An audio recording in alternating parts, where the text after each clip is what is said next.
رات کا آخری پہر تھا جب زکوئی صلاح الدین ایوبی کے خیمے سے نکلی۔ ناجی کے خیمے میں جانے کے بجائے وہ دوسری طرف چلی گئی۔ راستے میں ایک آدمی کھڑا تھا جس کا جسم سر سے پاؤں تک ایک ہی لبادے میں ڈھکا ہوا تھا۔ اس نے دھیمی سی آواز میں زکوئی کو پکارا۔ وہ اس آدمی کے پاس چلی گئی۔ وہ آدمی اسے ایک خیمے میں لے گیا۔ بہت دیر بعد وہ اس خیمے سے نکلی اور ناجی کے خیمے کا رخ کر لیا۔ ناجی اس وقت تک جاگ رہا تھا اور کئی بار باہر نکل کر صلاح الدین ایوبی کے خیمے کو دیکھ چکا تھا کہ زکوئی نے صلاح الدین ایوبی کو پھانس لیا ہے اور اسے آسمان کی بلندیوں سے گھسیٹ کر ناجی کی ذہنیت کی پستیوں میں لے آئی ہے۔ ادروش، اس نے کہا، رات تو گزر گئی ہے، وہ ابھی تک نہیں آئی۔ وہ اب آئے گی بھی نہیں، ادروش نے کہا۔ امیر مصر اسے اپنے ساتھ لے جائے گا۔ ایسے ہیرے کوئی شہزادہ واپس نہیں کیا کرتا۔ تم نے اس پر بھی غور کیا ہے؟ نہیں، ناجی نے کہا، میں نے اپنی چال کا یہ پہلو تو سوچا ہی نہیں تھا۔ کیا یہ نہیں ہو سکتا کہ امیر مصر زکوئی کے ساتھ باقاعدہ شادی کر لے؟ ادروش نے کہا، اس صورت میں یہ خطرہ ہے کہ لڑکی ہمارے کام کی نہیں رہے گی۔ وہ ہے تو ہوشیار، ناجی نے کہا، مگر رقاصہ کا کیا بھروسہ؟ وہ رقاصہ کی بیٹی ہے، تجربہ کار پیشہ ور ہے، دھوکہ دے سکتی ہے۔ وہ گہری سوچ میں کھویا ہوا تھا کہ زکوئی اس کے خیمے میں داخل ہوئی۔ اس نے ہنس کر کہا، اپنے امیر کے جسم کا وزن کرو اور لاؤ اتنا سونا۔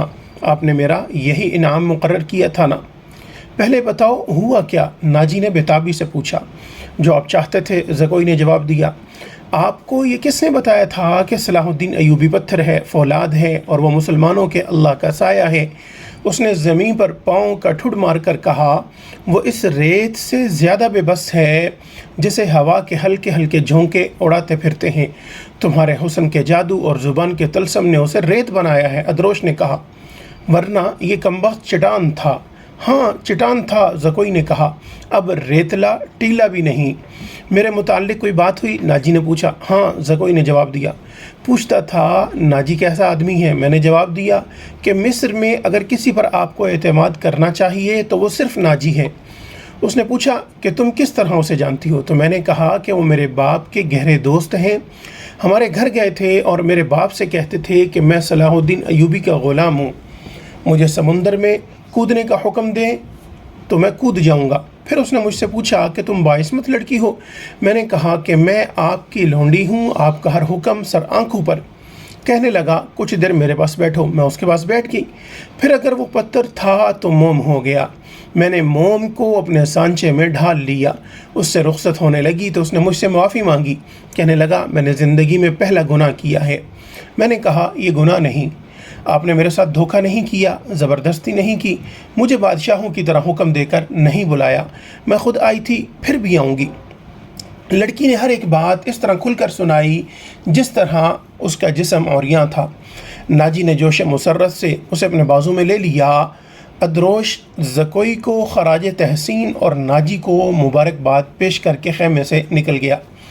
صحرا کی اس پر اسرار رات کی کھوک سے جس صبح نے جنم لیا وہ کسی بھی صحرائی صبح سے مختلف نہیں تھی، مگر اس صبح کے اجالے نے اپنے تاریک سینے میں ایک راز چھپا لیا تھا جس کی قیمت اس سلطنت اسلامیہ جتنی تھی، جس کے قیام اور استحکام کا خواب صلاح الدین ایوبی نے دیکھا تھا اور اس کی تعبیر کا عزم لے کر وہ جوان ہوا تھا۔ گزشتہ رات اس صحرا میں جو واقعہ ہوا اس کے دو پہلو تھے۔ ایک پہلو سے ناجی اور ادروش واقف تھے، دوسرے پہلو سے صلاح الدین ایوبی کا محافظ دستہ واقف تھا، اور صلاح الدین ایوبی، اس کا سراغ رساں اور جاسوس علی بن سفیان اور زکوئی، تین ایسے افراد تھے جو اس واقعے کے دونوں پہلوؤں سے واقف تھے۔ صلاح الدین ایوبی اور اس کے اسٹاف کو ناجی نے نہایت شان و شوکت اور عقیدت مندی سے رخصت کیا۔ سوڈانی فوج دو رویہ کھڑی صلاح الدین ایوبی زندہ باد کے نعرے لگا رہی تھی۔ صلاح الدین ایوبی نے نعروں کے جواب میں بازو لہرانے، مسکرانے اور دیگر تکلفات کی پرواہ نہ کی، ناجی سے ہاتھ ملایا، اپنے گھوڑے کو اینٹ لگا دی۔ اس کے پیچھے اس کے محافظوں اور دیگر سٹاف کو بھی گھوڑے دوڑانے پڑے۔ اپنے مرکزی دفتر میں پہنچ کر وہ علی بن سفیان اور اپنے ایک نائب کو اندر لے گیا اور دروازہ اندر سے بند کر لیا۔ وہ سارا دن کمرے میں بند رہے۔ سورج غروب ہوا، رات تاریک ہو گئی۔ کمرے کے اندر کھانا تو درکنار، پانی بھی نہیں گیا۔ رات خاصی گزر چکی تھی جب تینوں باہر نکلے اور اپنے اپنے گھروں کو روانہ ہو گئے۔ علی بن سفیان ان سے الگ ہوا تو محافظوں کے دستے کے کمانڈر نے اسے روک لیا اور کہا، محترم، ہمارا فرض ہے کہ حکم مانیں اور زبان بند رکھیں، لیکن میرے دستے میں ایک مایوسی اور بے اطمینانی پیدا ہو گئی ہے، خود میں بھی اس کا شکار ہو رہا ہوں۔ کیسی مایوسی؟ محافظ کہتے ہیں کہ ایک فوج کو شراب پینے کی اجازت ہے تو ہمیں اس سے کیوں منع کیا گیا ہے؟ کمانڈر نے کہا، اگر آپ میری شکایت کو گستاخی سمجھیں تو سزا دے دیں، لیکن میری شکایت سن لیں۔ ہم اپنے امیر کو خدا کا برگزیدہ انسان سمجھتے تھے اور اس پر دل و جان سے فدا تھے، مگر رات اس کے خیمے میں ایک رقاصہ گئی تھی۔ علی بن سفیان نے اس کی بات پوری کرتے ہوئے کہا، تم نے کوئی گستاخی نہیں کی، گناہ امیر کرے یا غلام، سزا میں کوئی فرق نہیں ہے، گناہ بہرحال گناہ ہے۔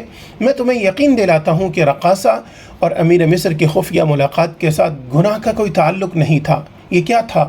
ابھی نہیں بتاؤں گا، آہستہ آہستہ وقت گزرنے کے ساتھ ساتھ تم سب کو معلوم ہو جائے گا کہ رات کیا ہوا تھا۔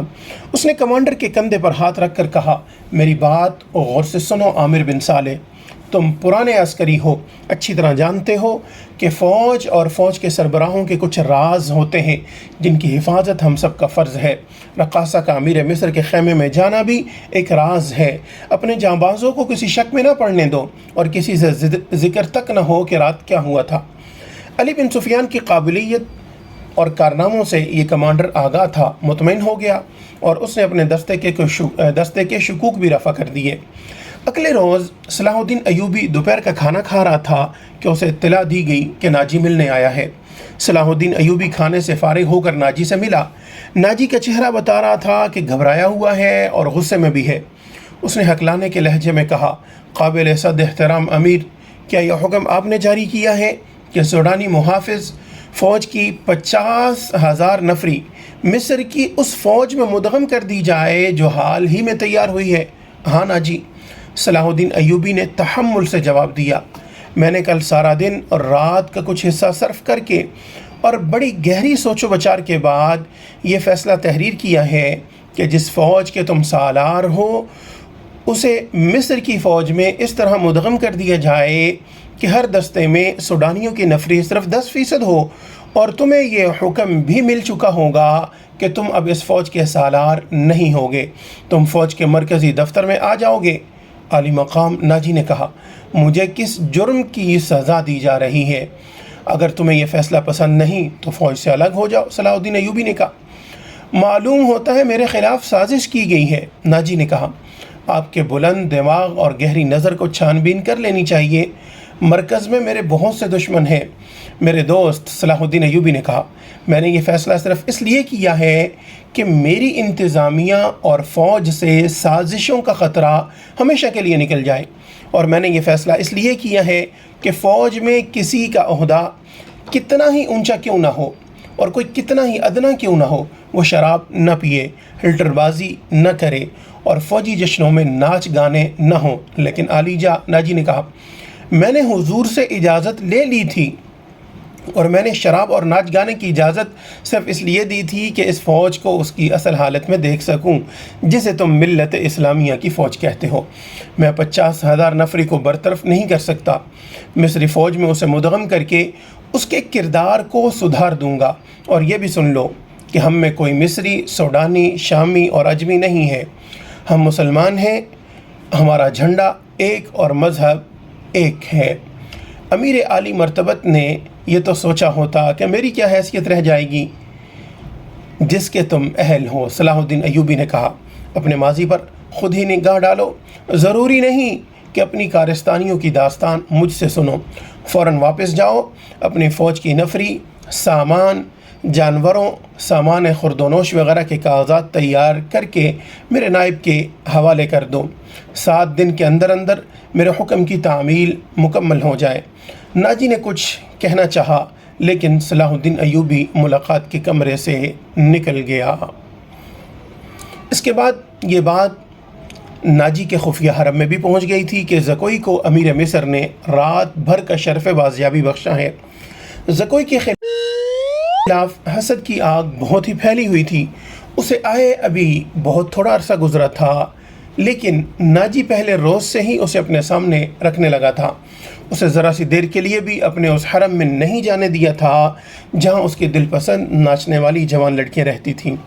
زکوئی کو اس نے الگ کمرہ دیا تھا۔ انہیں یہ تو معلوم نہ تھا کہ ناجی اسے صلاح الدین ایوبی کو موم کرنے کی ٹریننگ دے رہا ہے اور وہ کسی بہت بڑے تخریبی منصوبے پر کام کر رہا ہے۔ یہ رقاصائیں یہ دیکھ کر جل بھن گئی تھیں کہ زکوئی نے ناجی پر قبضہ کر لیا ہے اور اس کے دل میں ان کے خلاف نفرت پیدا کر دی ہے۔ حرم کی 2 لڑکیاں زکوئی کو ٹھکانے لگانے کی سوچتی رہتی تھیں۔ اب انہوں نے دیکھا کہ زکوئی کو امیر مصر نے بھی اتنا پسند کیا ہے، اسے رات بھر اپنے خیمے میں رکھا ہے، تو وہ پاگل سی ہو گئی۔ اسے ٹھکانے لگانے کا واحد طریقہ قتل تھا۔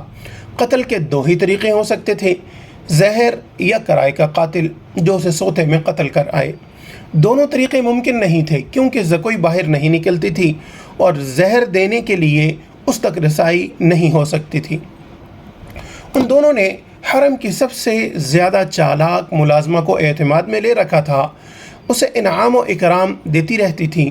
جب حسد کی انتہا نے ان کی آنکھوں میں خون اتار دیا تو انہوں نے اس ملازمہ کو منہ مانگے انعام کا لالچ دے کر اپنا مدعا بیان کر دیا۔ یہ ملازمہ بڑی خرانٹ اور منجھی ہوئی عورت تھی۔ اس نے کہا کہ سالار کی رہائش گاہ میں جا کر زکوئی کو زہر دینا ممکن نہیں ہے۔ موقع محل دیکھ کر اسے خنجر سے قتل کیا جا سکتا ہے اور اس کے لیے وقت چاہیے۔ اس نے وعدہ کیا کہ وہ زکوئی کی نقل و حرکت پر نظر رکھے گی، ہو سکتا ہے کوئی موقع جلدی نکل آئے۔